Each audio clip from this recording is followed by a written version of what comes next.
Allez, c'est parti, le voici, Nicolas Canteloup.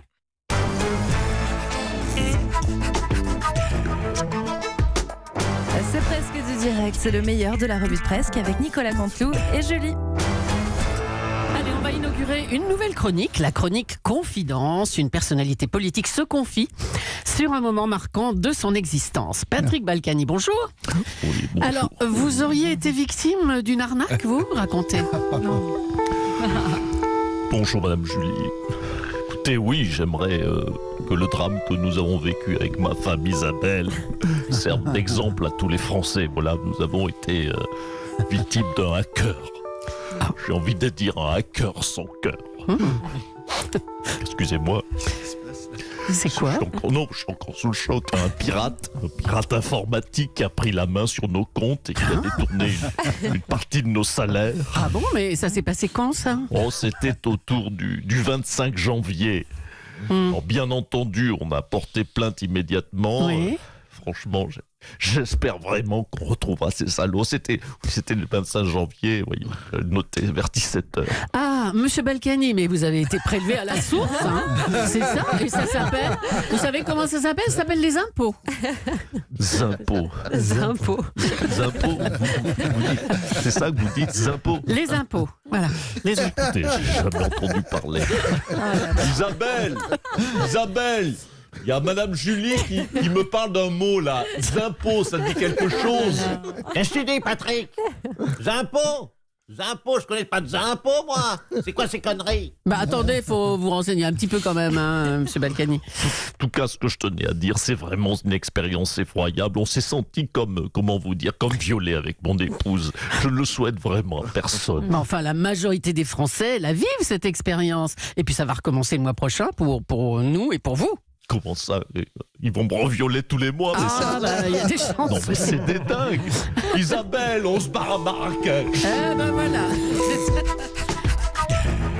Allez, on va parler d'autre chose encore. Le cannabis thérapeutique pourrait bientôt être autorisé en France pour soulager les souffrances des malades ou des personnes âgées. On va d'ailleurs appeler un EHPAD pour voir comment la nouvelle est accueillie. Maison de retraite et Pétunia, bonjour. Ah, Christiane. Oui, Madame Julie. Vous m'avez reconnu, ça me fait tellement plaisir. Comment allez-vous? Ça va, Comment va Christiane? Gérard? Ça va bien. Oui, c'est pas le texte, pardonnez-moi, vous êtes troublé. Bon, enfin, bref, on va pas papoter, hein, on se rappellera hors antenne. Je vous fais patienter en musique, ne quittez pas, chère Julie, hein. Ne me quitte pas. Ne quittez pas. Ne me quitte pas. Ne me quitte pas. Ne me quitte pas. Merci de ne pas nous avoir quittés. Que puis-je faire pour vous? Alors, on voulait avoir votre avis sur l'arrivée du cannabis thérapeutique. Comment est-ce accueilli par vos patients? Alors écoutez, quand j'ai appris que c'était autorisé, j'ai voulu rentrer tout de suite en contact avec des spécialistes pour ne pas faire n'importe quoi. Et coup de chance, en fait, mon neveu connaît bien des... Enfin, il m'a dit des genres de pharmaciens spécialisés qui vivent dans la cité du Bois Fleuri, à côté de chez nous. Donc, ils sont arrivés ce matin. Oh, je ce matin. Ils avaient leur casquette à l'envers. Ils ont commencé à tester le remède sur quelques patients. Oh là. Oui, Alors oui. Roger, c'est génial. Regardez-moi, Christian. J'ai aspiré un gros coup dans ce code médicamenteux. Et là, depuis, je vois des papillons fluorescents. Oh là là. Ils m'appellent parmi eux, je suis un papillon, Christian. Mon Dieu. Qu'est-ce que je vois? Monsieur Giscard d'Estaing, vous n'êtes pas... Non, vous n'êtes pas un oiseau. Vous êtes un vieux président. Oh, bah attendez, ménagez-le quand même. Zion, Babylone System, Rastafari, Zion. Waouh. Envie de me mettre nu. Monsieur, allez tous en communion. Et les doudous, faites tourner le spliff. Oh là là. Ah, regardez-moi, je suis un oiseau, je vole. Oh là là, Je volais. Allez, fémur. J'ai du bon toshi dans ma tabatière. J'ai du bon toshi, tu en veux aussi. mais c'est pas Balladur, arrêtez, monsieur Giscard, je vous demande... Oh non, je vous demande de vous arrêter. Ah bah tiens, Ah bah tiens, pour une fois, c'est moi qui dis ça. bon courage, Christiane, hein, il y a du boulot. Dimanche à Tulle, François Hollande a eu des mots très durs contre Emmanuel Macron. Décision injuste, absence de résultats. On va l'accueillir tout de suite. Bonjour, monsieur Hollande. Oui, bonjour. Oh là là, quel gabegie, quelle pitié, quel échec. Je suis triste. Oui, triste pour lui. Et il est nul. Il est complètement incompétent, ce type. Vous savez quoi? Déjà, quand il était mon ministre, je me méfiais. Je trouvais que c'était... Oui, disons-le, c'était un baltringue. J'avais identifié cette caractéristique chez lui. Il a travaillé pour moi 4 ans. Et tous les matins, je me disais, mon Dieu, mais qu'il est nul, ce baltringue. Attendez, non, quand vous étiez président, vous l'avez gardé et il a orienté toute votre politique à ce moment-là. Mais bien sûr, parce que je voulais voir à quel point il était nul. C'est ça, oui.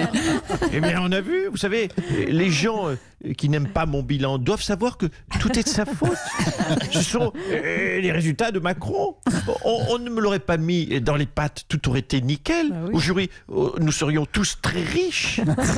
Alors dites-moi, vous vous êtes interrogé sur son successeur, si d'aventure il échouait à redresser le pays?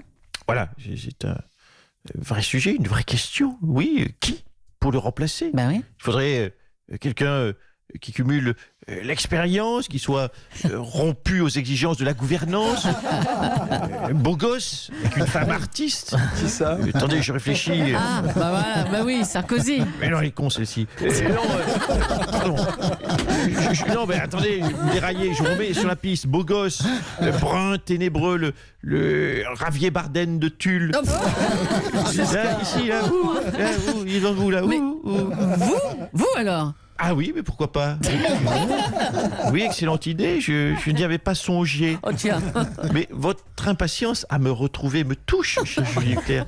Je vais réfléchir encore 2 ou 3 Moi 2 ou 3 mois? minutes. Mais ça y est, effectivement, je vais peut-être revenir tout en subtilité, tout en finesse, tout en douceur. Bien, bonne chance alors, François Hollande. Merci. On en vient à Thierry Ardisson maintenant. Chez Thierry Ardisson, Nadine Morano a fustigé France Inter, une radio, dit-elle, tenue par des gauchistes. Mais qu'on me crucifie! N'empêche que c'est pas normal que le service public soit de gauche. Ou alors, on fait aussi une radio publique mais de droite. Et moi, je vais vous dire, j'ai un projet. Ah, un projet de radio de droite, c'est-à-dire? Ça s'appelle Radio Nadine. Ah bah tiens. Voilà. Radio Nadine, la radio de nos racines. Oh, je sens qu'on va l'écouter cette radio.